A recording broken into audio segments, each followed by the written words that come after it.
waa asalaamaaleykum sama gars yi maa ngi leen di siyaarati bu wér di leen jaajëfal waa di waxati rek alhamdulilah waaw sant yàlla bu wér a wér ndax li tax nag ma def ko moo di dafa am ñi nga xamante ne seen jubluwaay ak seen mbébét ak seen lépp li nga xamante seen projet ak seen wax dëgg yàlla buñ sañoon dañuy féewale ki nga xamante ne mooy président de la république muy Bassirou Diomaye Faye ak kilifa diine yi moo tax ma ne alhamdulilah maanaam ñoom échec nañu ci benn combat lu ñu bëggoon amut ndax ñun ñëpp d'accord nañ ni bëri na ñoo xamante ni laa wax de bu ñu sañoon laa wax suñu kilifa diine yi maanaam dañ leen di dénigrer di leen diaboliser di leen wax naka sudul noonu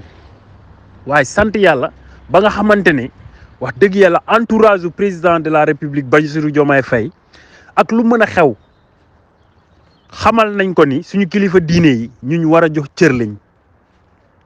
te defe naa ni Bassirou Diomaye Faye président de la république moom it wax dëgg yàlla dañ koy féliciter di ko ñaanal di ko wax ne nii la na ci continuer ndax kuy teel a comprendre la kuy jàng la kuy teel a mokkal la aussi maanaam ci li muy jàng saa su ne da cay gaaw a mokkal parce que li tax ma wax ko mooy bu ngeen xoolee Bassirou Diomaye Faye day monter en puissance maanaam moom lépp loo xamante ne peut-être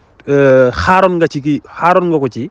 maanaam peut-être mu def ci voilà erreur wala et tout bu beneen yoone bi defati sortie day amélioré wu maanaam su ma jëlee misaal mooy su ngeen xoolee premier discours bu Bassirou Diomaye Faye premier sortie am bëriwoon na ay critiques deuxième sortie am affaire bi di wàññeeku troisième sortie am kenn waxatul ci sortie am kenn waxatul ci kenn critiqué wu ko kenn defatu ko dara maanaam dafa ne di améliorer day yokk day monter en puissance suñu kilifa diine yi nag gisantewul dara ak république suñu kilifa diine yi laa wax de gisantewul dara ak république bi gisantewul dara ak nguur gi gisantewul dara ak politique bi mais am na ñoo xamante ne mënuñoo wax te laaxaalewuñu si suñu kilifa diine yi rien que pour manquer leen respect wax leen lu ñaaw wala dendale leen ay kaddu yoo xamante ni ñàkk kersa la ñàkk teggin ñun ñëpp xamante nañ te ma di leen wax ni li may wax nii bàyyi leen ci xel fii balaa ñuy fanaan balaa ñuy dem tëddi ci balaa ñuy yeewu incha allah nañu yàlla yónni yàgg yàlla may ñu gudd fan ak wér fekkee ak tal di ngeen gis ñi nga xamante ne dinañu naqarlu le fait que président Diomaye Faye génn jël def délégation dem seeti xalif général bi muy Serigne Mountakha di ko ñaanal gudd fan ak wér ak mboolem jullit mani sama gaay mbégte waaw mbégte li la man fu mu toll ni ku ma dégg sax xam ni sama xol daa sedd te gëm naa ni képp koo xamante ne jox nga cër suñu kilifa diine yi képp koo xamante ne yaa ngi tasawuf tey sa xol sedd na parce que du ñu wax rek ni xalif général des mourides la rek donc peut-être voilà mais ñun ñëpp gëm nañ ni suñu kilifa diine lii la ñuy xaar ci képp koo xamante ne yaa ngi Sénégal ndax ñun lii lañ am lii mooy suñu arme bëri na ay dëkk yoo xamante ne lii lañ ñàkk maanaam ñun dañoo nekk dëkk boo xamante ne cër giñ jox suñu kilifa diine yi bokk na ci lu gën tax ñun lu bëri ñu koy moytandiku lu bëri ñu koy esquiver ñu koy waaf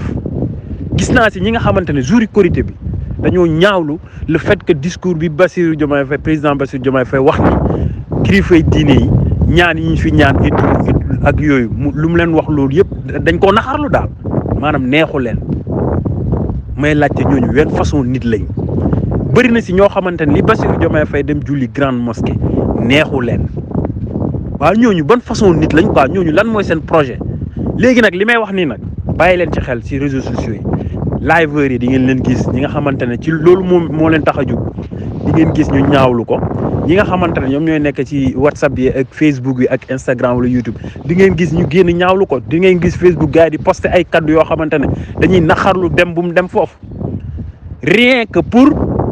féewale président de la République ak kilifa diine te loolu du mënta nekk ñun ñëpp Sénégal lañ juddoo quoi ay sénégalais lañ même boo juddoo ailleurs sax mais ñun dañoo am suñu cosaan ak suñu aada suñu ADN la kilifa diine yi nii suñu ADN lañ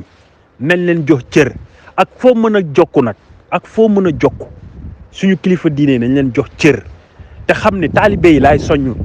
bu leen nangu nekk ci ay panel wala ci benn jotaay boo xamante ne dañ fay jéem a suufeel suñu kilifa diine yi ngeen ne pat mu mel ni yéen du ngeen ay taalibe.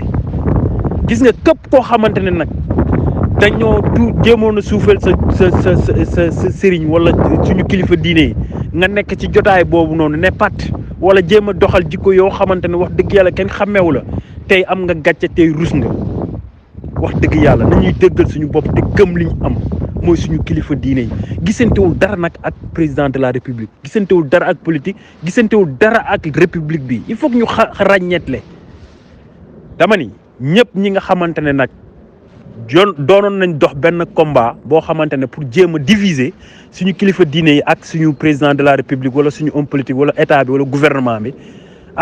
wax dëgg yàlla tey def ngeen premier échec am ngeen ko. mooy sortie bi mu njëkk a def pour visite Touba la ko def te macha allah bu defee Touba daanaka Touba représenté na yeneen kilifa diine yi te gëm naa ne noonu lay solaatee dàllam incha allah dina seeti yeneen kilifa donc ñun lii la ñuy xaar quoi xaaruñu si leneen kilifa diine nañ leen jox seen cër rek mu jeex ku nekk nag nga dem defi sa liggéey loolu rek la ñuy xaar kilifa diine xaaruñu si leneen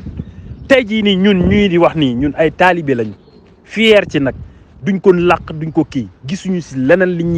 li nga xamante ne dinañ tax ñuy complexé di ko wone wala di ko taxaw amut te gëm naa ne ñun xaaruñu ci benn yoon ay nit di nekk fii naan wéy ay voilà kilifa diine yi dañuy xaar financement non dañuy liggéey kilifa diine yi am nañ ay ndongo dañuy liggéey am nañ ay tool dañuy liggéey dañuy investir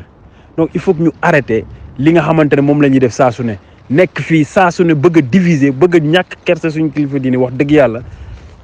ku ci nekk rek sa taxawaay ak sa doxalin ak sa toogin war nga ko xoolaat quoi. donc tey jii nii lii di am nii mooy président de la république Bassirou Diomaye Faye dañ koy ñaanal rek mu continuer ci lancé bii nii man de xaw ma kande mais si ñi nga xamante ne ñoom ñoo nekk ci gouvernement bi Bassirou Diomaye Faye président de la république moom laa ci gis nii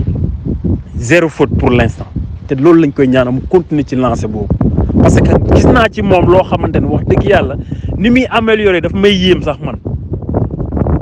waaw man ni muy amélioré ni muy gën di dem di gën di defaru gën di xool non mënuma sax wax yenn nii quoi les mots même me manquent donc les gars sama gars yi dama ni nañuy fonk suñu kilifa diine yi ñu fonkul xam lu ñu am ñun lii bokk na si lu tax lu téye suñu réew. muy Sénégal ba ñëpp naw ñu ñëpp fonk ñu bëri na li nga xamante ne ay safaan yi nit ñi di yéene kilifa diine bokk nañ si ñi nga xamante ne wax dëgg yàlla ñooñu fexel ba lii nii dañ koy dévier gannaaw yàlla ak yonent bi seen i ñaan ak seen li nga xamante ne moom lañ ñu jàngal et tout ñu bàyyi leen xel tamit bokk na si lu tax yu bëri duñ ci dugg kon loolu nañ si bàyyi xel ku ko amut nag mën ngaa doxi leneen mën ngaa defi leen tey jii nii bëri na ñoo xamante ne am na lu leen metti am nañ lu leen naqari parce que bu ñu sañoon président Bassirou Diomaye Faye du teg tànkam Touba di seeti xalif général bi te incha allah nii lay continuer gëm naa dina seeti yeneen kilifa diine yi ci yeneen kër diine yi maa ngi ziar ñëpp di bëggee ñëpp di wax ni sama xol sedd na en tant que murit wax dëgg yàlla en tant que waa kër gi en tant que waa Daaru Minam en tant que waa penc mi en tant que taalibe Serigne Touba en tant que jullit wax dëgg yàlla sama xol dafa sedd guy képp koo xamante da nga daan wax safaan tey jii ni rëccu nga ko wala tey yaa ngi gàccee ngi lay bëgg a rey donc lépp lu ñuy wax nay rafet nañuy rafetal suñu diggante ak suñu kilifa yi suñuy waajur yi suñu diggante ak nekkin bi toogin bi dëkkandoo yi entre jullit nañ koy rafetal di wax ni président Bassirou Diomaye Faye man kontaan naa ci moom bu baax a baax ak entourage am ak conseiller mi aussi juumuñu rëccuwuñu ko aussi te lii duñ ko rëccu tamit maa ngi ziar ñëpp di bëggee ñëpp di jaajëfal ñëpp di wax ni nag képp koo xamante ne yaa ngi ci réseaux sociaux yi ku jóg pour dénigrer Bassirou Diomaye Faye ci geste bu mu def ni taxawal jaamarloo ak moom képp koo xamante ne indi nañ vidéo am wala live am wala daram audio am ñu dugal ko sa panel wala kii fexeel loolu nga ñaawlu ko taxaw jaamarloo ak ñooñu noonu te xam ne suñu kilifa diine nii ñoom lañ am bu kenn am complexe nekk ndongo daara wala taalibe ñun ay taalibe lañ suñu kilifa diine lañ am amuñu leneen maa ngi ziar ñëpp di bëggee ñëpp di jaajëfal ñëpp.